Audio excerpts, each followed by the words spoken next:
Ladies and gentlemen, welcome back to a crossover Thursday. I am Aaron Freeman, host of Locked On Falcons, joined as usual for these crossover Thursdays with the host of the opposite show, and that is, of course, Alex Clancy of Locked On Cardinals. And today's crossover Thursday is presented by our friends over at Prize Picks. Prize Picks is so much fun. It's easy to play. You're not competing against other players. It's just you versus the projections. Just pick 2 to 5 players, and if they score more or less than their Prize Picks projection, you can win up to 10 times your money on your entry. It literally takes less than 60 seconds to enter. It's that easy. We love Prize Picks. We know you'll love them too. First-time users can receive a 100% instant deposit match up to $100 at sign up with the promo code Locked On. That's prizepicks.com, promo code Locked On. So, Alex, as we jump into this crossover Thursday, previewing this Falcons Cardinals Week 17 matchup, I know, not a whole lot going on this season for each of these teams. It's all about, okay, what's going to happen next year. I know for the Falcons, though, their big storyline heading into this game is sort of on that notion, but it's kind of about this week because this kind of is the most winnable game for Desmond Ridder if he's going to finish this season strong. The Cardinals seem like a favorable matchup. One of the things that, I've been paying attention to these last couple of weeks is sort of the slow starts that the Falcons have gotten off to under Desmond Ridder, and that's something we've talked about going back to his days at Cincinnati. But slow starts have not been exclusive to Desmond Ridder this year for the Falcons. They've gotten off to slow starts throughout when Marcus Mariota was a quarterback. But I noticed the Cardinals also are a team that aren't known for starting fast. So even if Ridder gets off to another sort of trademark slow start, this is probably the team where you could afford that, because I'm looking at the numbers and Arizona's only scored 9 points on the road this year in the first quarter. That's dead last in the NFL. They're 28th in road points in the second quarter. So they're not a team that starts fast. So if the Falcons get off to another slow start, that's not a bad thing. This kind of, to me, is Desmond Ridder's, breakout's probably not the right word, but like if he's going to show that he can be the starter for the Falcons in 2023, this is probably the game where he should look the best. I'm curious from your perspective, do you agree with that? And sort of what for you is what the Arizona Cardinals are playing for in this Week 17 game? Yeah, it's interesting because, Desmond Ridder, if on paper translates, like he was somebody you rooted for in college. It was Cincy, it wasn't a top flight school, and he was able, you saw his evolution as a quarterback, namely as a passing quarterback his last year, because you knew he could run the ball. He was Taysom Hillish, and then he was able to, he showed his touch in his last year in college, and we saw it a little bit last week. I always say this, having a bountiful amount of young, good quarterbacks is what makes the NFL so great. They're children. These guys are young men who are exemplary at their craft, and seeing him grow, that's what I'm going to be watching, from the sideline, because, you've got the young generation of Drake London and Kyle Pitts, they're just on the roster in general. And if you have somebody that could take over and have a higher ceiling than what Marcus Mariota's has been pretty much since he came into the league, that's a huge thing for the future of the Falcons. And for the Cardinals, talking about the future, I'm not sure, for those who didn't watch the Cardinals game on Christmas, Cliff Kingsbury looked like he got coal in his stocking before the game started. It's like he looks like a defeated man, and I feel bad for Cliff Kingsbury. Aaron, you know very well, as does every other host on this platform, that I'm not a Cliff Kingsbury fan. Yeah. But it's never a direct attack at the person. It's always the avatar of the Arizona Cardinals that I talk about. He's a nice guy. I've interviewed him. He's a sweet man who isn't equipped to have the job that he has, in my opinion. Now, I want to see on Sunday what the resolve of this organization is going to be. Budda Baker, out for the year. Colt McCoy is aiming to play, but this team is ravaged with injuries.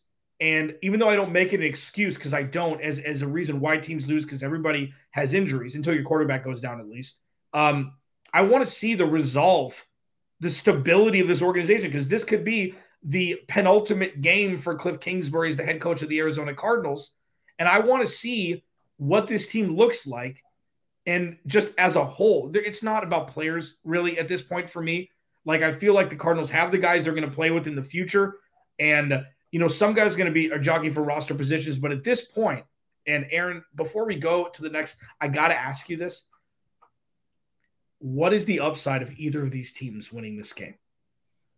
This is the Jalen Carter, Bijan Robinson battle, right? The team that loses this game gets one step closer to one of the big time defensive linemen in his draft, like Jalen Carter, and the loser of this game, lowers their draft stock and may have to settle for Bijan Robinson at the top. You're already camping outside of Bijan Robinson's house, right? Yeah. Like you're already giving him Locked On Falcons gear. Yeah, like you're juicing this up as much as you can. If the Cardinals draft Bijan Robinson, I may quit the podcast. No, I mean I'm kidding. I love it, David Locke, Ross Jackson. But the Cardinals haven't eaten their vegetables enough to be able to draft a supreme talent, maybe a transcendent talent like Bijan Robinson is going to be. I'm more looking at both the lines or an edge rusher corner out of Georgia, something like that. But yeah, like it sucks because we can never talk about, this team should lose. Nobody's trying to lose. It's going to be who's trying to win the least that's going to lose this game. And do you see? So say Desmond Ridder comes out, throws for 350 and 3 touchdowns or something like that. Will you take the drop in stock to see that from him? Look, Alex, stability at quarterback is the most important thing to have for your football team. If you have a stable foundation there, you can do a lot of good things in this league. And so I will take that over, 1 or 2 draft spots in a draft where, you don't know what these guys are going to be, right? We might wind up talking a little bit about Isaiah Simmons, but like everybody thought he was one of the top 2 talents in that draft class. And he's been up and down in the NFL. And, I'm sure some of that is not necessarily owed to a lack of talent and some of the development that's gone on in Arizona with him, but like the draft is a crapshoot. And so like, I will take the known stability at the quarterback position of having confidence and optimism in Desmond Ridder going into next year over, the unknown of what might be a world-class talent or maybe a guy that is out of the league in 3 years. You never know. That's true. And I agree with that. Like I'm never rooting for, and I've never once said, draft position, sit everybody. Who are you going to sit? You got to start NFL. You're not going to start DeAndre Hopkins when he's healthy. What are we talking about here? So it's like, it's going to be a bonus to losing this game is you strengthen your draft position, but you never want to root for anything like that. It's just karmic, and you want to win as many games as you possibly can always. Yeah. Yeah.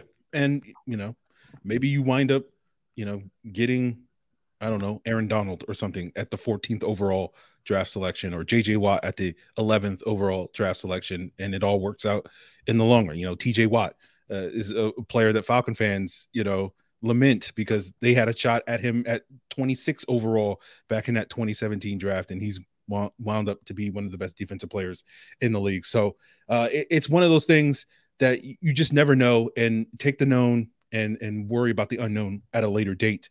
But we will worry about some of the key matchups later on today's crossover Thursday, guys. And we'll get into all of that as we continue this episode here on Locked On Falcons and Locked On Cardinals. Yeah, and this episode is brought to you by Audible. Audible is releasing a slate of new football podcasts that we're sure you're going to love because it's football, man. That's why you'll be able to find an episode of The League available as a bonus podcast, a bonus episode on Locked On NFL, narrated by Super Bowl champion and legendary smack talker Richard Sherman, and sports broadcaster and rising star Taylor Rooks. Taylor Rooks is an absolute, she's so good. The League is an 8-part docuseries about the most bizarre, inspirational, and unlikely stories connected to America's favorite sport, pro football. You won't want to miss these untold stories spanning from the 1940s through the present. Our bonus episode is called The Way of the Cowboy, and is the incredible story of how the 1977 Dallas Cowboys brought in Bruce Lee's protege to teach their defense martial arts, ushering in a new approach to the way the league trained. Each story offers equal parts history, entertainment, and social commentary. Go over to Locked On NFL right now for a bonus episode of The League, or catch the full series wherever you get your podcasts. Available now. Audible. Get in the game. So we're continuing today's Crossover Thursday presented by Prize Picks. We're going to get into some of these key matchups headed into this Week 17 game that, as Alex put it, no one is necessarily super invested in either team winning, but we want to thank you guys for making Locked On Falcons and Locked On Cardinals your first listen each and every day. But for your second listen, why not check out the Locked On Sports Today podcast? Go behind the scenes and behind the scoreboard with the stories that really matter that only Locked On can provide on Locked On Sports Today. Subscribe to it on YouTube or wherever you get your podcasts.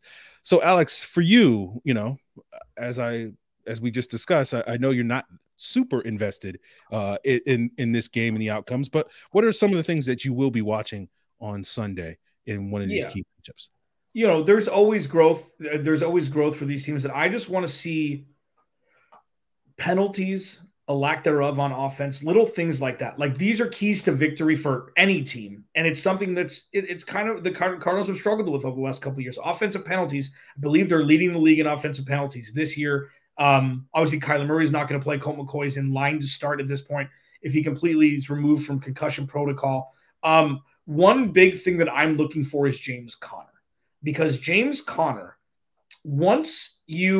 and it sucks, but I don't know when this started. I think the NBA did this. But once you sign a big contract, and it's different for different positions in different sports, you then become a trade asset in some capacity. That's now on the table. If you need cap relief, if you want to get away from money that's not necessarily guaranteed unless certain things are hit. James Conner signed that in the offseason. And James Conner has shown that he's still James Conner when he's healthy. Not what he was last year with the massive amount of touchdowns, but if he can be a staple for this team and stay healthy and show that he, week in and week out, to use that cliche that I hate, like, just can ball out and be a staple for this offense moving forward, then you can say, you know what? He's 26. He's going to play out this contract. Maybe we'll draft a running back in the 4th or 5th round this year, but you're not going to need to look for a running back this offseason. And I feel like if the offense is going to be the strength of this team, you've got Hollywood Brown, you've got DeAndre Hopkins. There's not a real litmus test right now because you're on your backup quarterback. But if you have James Conner, that's your four-headed monster with Kyler Murray moving forward. And I feel like that's something that, regardless of outcome of game, if he can continue to show carries, that he's more of a LeGarrette Blount than a Ray Rice towards the end of his career, you can be looking at something for the future that you can just set and forget, which is important for all franchises. What about you? Like, in flux, same thing, no playoffs, young quarterback. Is it outside of Desmond Ridder? Is it more defensive? Like, what are you looking at for keys to victory here? Yeah, I mean, I think the Falcons just play their style of football, and I think it's going to be a lot more favorable against the Cardinals, who don't sport a world-class defense, this week than it has been the last couple of weeks, which is they're going to run the football. They'll be hopefully somewhat efficient throwing the ball, hopefully a little bit more efficient than they have been the last couple of weeks now that Ritter's gotten some more reps. And maybe this is a game where the Falcons defense doesn't look like terrible, and they haven't been awful these last couple of weeks, but it's just been like a lot of up and down. And, James Conner's probably going to look good against this Falcons run defense that really hasn't stopped anybody. But I'm kind of hoping, after a week where they did not hit Tyler Huntley one time in that game and maybe got 2 or 3 pressures in the entire game against Baltimore last week, that the pass rush will actually look decent, because they're going up against a Cardinals offensive line that has been decimated by injuries and basically has just been glued together with, like, not even duct tape, like masking tape or whatever. And, Colt McCoy coming back, he's been a guy, I know Arizona is not really about throwing the ball down the field without Kyler Murray in the lineup, and they're, kind of dinking and dunking, getting the ball out quick, all that sort of stuff. But when teams have been able to get pressure on Colt McCoy, it does seem like they are able to get him on the ground a lot more easy than it has been the case with either Kyler Murray or Trace McSorley. So I'm looking forward to the Falcons, adding to their extremely low total of sacks that they've generated over the last 2 years, and maybe they get 1 or 2 in this game, and it's like, okay, that's something. I'll take that, because that's going to be an area where this team is really going to revamp this offseason. But at least maybe Grady Jarrett, maybe Arnold Ebiketie, some of the pieces that you like in terms of their pass rush will have a nice day that will remind you, like, okay, we're not starting absolutely from scratch. We got some pieces there. So that's what I'm kind of looking forward to in this game. Sure. Now I want to ask, because before he skyrocketed up draft boards, Drake London was looked at as a target for the Cardinals at 23. Before all the crazies with Hollywood Brown, before he got taken much higher. What is his, aside from injuries, he had a slow start. Drake London hasn't had the Christian Watson pop. And I know that there's quarterback has a lot to do with that. Christian Watson went from 0 to a million in 1 second flat in like 5 touchdowns in 3 games or something out of nowhere. Drake London has been more consistently, I don't know, towards the top of his own team's receiving yard list at the end of a game. Like, how would you grade when he's on the field this year, his rookie season? Yeah, I mean, the last couple of weeks with Ridder at the helm, that connection between him and Drake London has been very strong. Like, it's basically the Drake London show when the Falcons are throwing the football. It's like Ridder's looking at London and then reluctantly will go to his next progression and throw the ball to Anthony Ferkser or Olame Zacchaeus, and so it's just like, if London's open, I'm throwing it. If he's down there, he's down there somewhere, I'm throwing it. That's basically Desmond Ridder's philosophy. And you haven't seen it necessarily you've seen it translate with a bunch of targets, catches, yards the last couple of weeks, but it hasn't translated into touchdowns because the Falcons just haven't been that efficient in the red zone the last couple of games. And that was especially true last week. But it's notable the difference between that rapport with Drake London and Desmond Ridder than it was with Marcus Mariota, where it was just nothing. They just seemed to be speaking completely 2 different languages when it came to trying to connect on this offense, towards the end of those that tenure by Marcus Mariota. So, I want to see Drake London, find the end zone this week. But we'll just sort of have to see. But I think you'll see a lot of Drake London on Sunday. Yeah. And he's just, at US, it's just, they're becoming wide receiver U. It's just kind of a thing where it's just, and it's just fun to see. And like, for me, that name is Greg Dortch this year, so like with keys to victory, it's crazy. Like, Rondale Moore is supposed to be doing what Greg Dortch is doing. So when we talk about keys to victory, I know we're veering off a little bit here. Greg Dortch has been, when he's been given the opportunity, and I don't know if this is a poor testament to Cliff Kingsbury's, inability to put him on the field in a position to succeed, or if it's just he fills in with injury, that Greg Dortch is living Rondale Moore's life. Like, that's what's supposed to be. Rondale Moore, by all metrics, is more talented than Greg Dortch. When Greg Dortch gets 7 or 8 targets a game, he's putting up wide receiver 2 numbers. So with Drake London, I know that he's a rookie. Greg Dortch may as well be for getting the opportunity that he's getting now when he wasn't necessarily getting it elsewhere.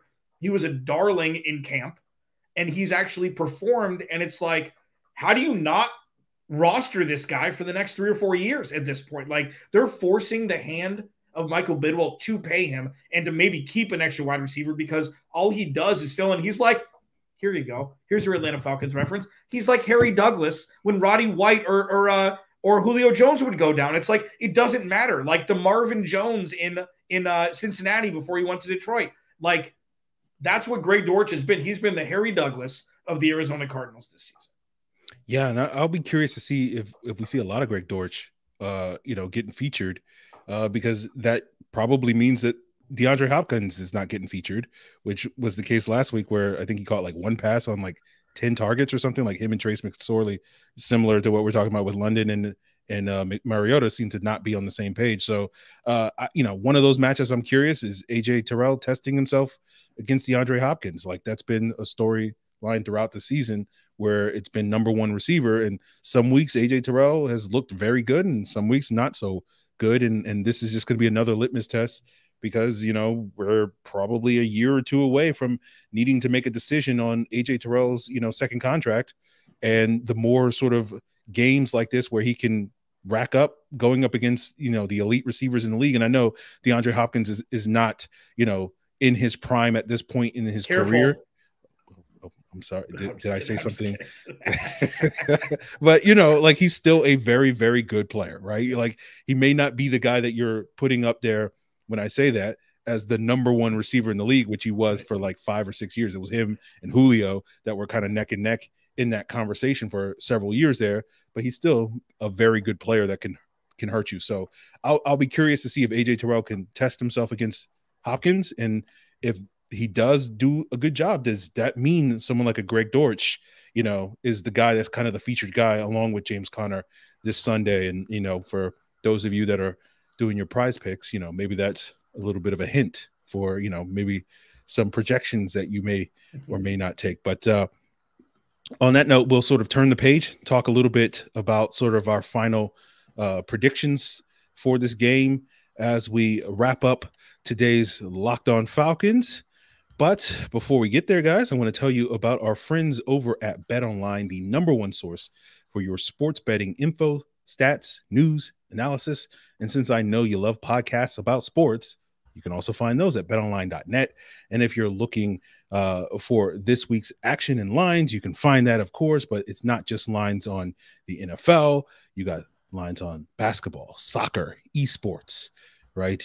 Tennis, anything you can think of, professional, amateur leagues, everyone out there, whether it's American sports, Icelandic sports, Brazilian sports, Australian sports, wherever you are on the planet, you can find that coverage in those lines and odds and trends over at betonline.net. So go head to the website today, use your mobile device to learn more. BetOnline, where the game starts.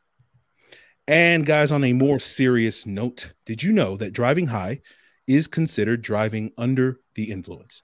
That's right. Driving under the influence of marijuana is against the law in every state, even in states where marijuana is legal. That means driving high could get you a DUI. And if you don't think law enforcement officers can tell when you're driving high, you're wrong. Your friends can tell, your coworkers can tell, even your parents can tell, everyone can tell. So what makes you think that law enforcement officers don't know when you're driving high? Driving under the influence of marijuana can slow your response time and change how you perceive time and speed. So even if you think you're fine to drive, when you're high, you're not. Because the bottom line is, if you feel different, you drive different. And driving high is driving under the influence. So remember, drive high, get a DUI paid for by NHTSA. So, Alex, as we wrap up today's episode, getting into some of these final score predictions, what for you is sort of your expectations for the outcome of this game, whether that's a final score prediction or anything? Where are you at with this game? I feel like this is going to be a muck box of a game, if I can say that. I mean, it's going to be muddy. It's going to be a lot more investigatory of the offense from Atlanta's side than it is going to be from the Cardinals. I feel like we know what the offensive stencil is with Colt McCoy. Understand, you alluded to it earlier. Short passes, running the ball, controlling the clock, and we'll see. But I can't find 40 points in this game. Like, I just can't, and I feel like it's going to be a lot of, we're working on things and see if these things will work. It's not going through the motions because these guys are professionals. Everybody's looking for the next contract and things like that. But I do think it's going to be a lot of James Conner, going to be some Keontae Ingram, and it's going to be a lot of short passes. Hopefully get Trey McBride, the second-round pick out of Colorado State, involved. But, selfishly, I just want Hollywood Brown to have 100 catches on Sunday. Like, we haven't gotten to see that this year, aside from the first handful of weeks. So I do think that the Cardinals will win on Sunday. I think it's going to be like 17-13 or something like that. It's going to be a tight match. It's going to be a fun game. I joke when I say a muck box. It's football. It's going to be fun to watch, and we're going to tell a lot. It's going to tell a lot about the future of both of these organizations. Yeah, I feel like every Falcon game, it seems like the last 6 weeks has been a low-scoring sort of affair. Every Falcon game this season, outside of a handful, seem to come down to who has the ball last and whether or not they can make the plays to go out there and win the game. I expect the exact same thing in this game, and I just looked it up. The line for this game is the Falcons are favored by 3.5, and so I think that's about what I kind of expect the Falcons to win this game on like a field goal or something like that. I do think the Falcons will win. I think this is their most winnable game. I think, as I said at the top, this is going to be kind of the biggest litmus test for Desmond Ridder, because if they lose this game to, a struggling Cardinals team with a backup quarterback and all the injuries that they're dealing with several of their, biggest playmakers out of the lineup, and Ridder does not play well, right? That's going to be a devastating blow because, you can sit there and say, okay, well, he had his ups and downs against the Saints, but they're one of the better defenses in the league. He had his ups and downs against the Ravens. They're one of the better defenses in the league. Right.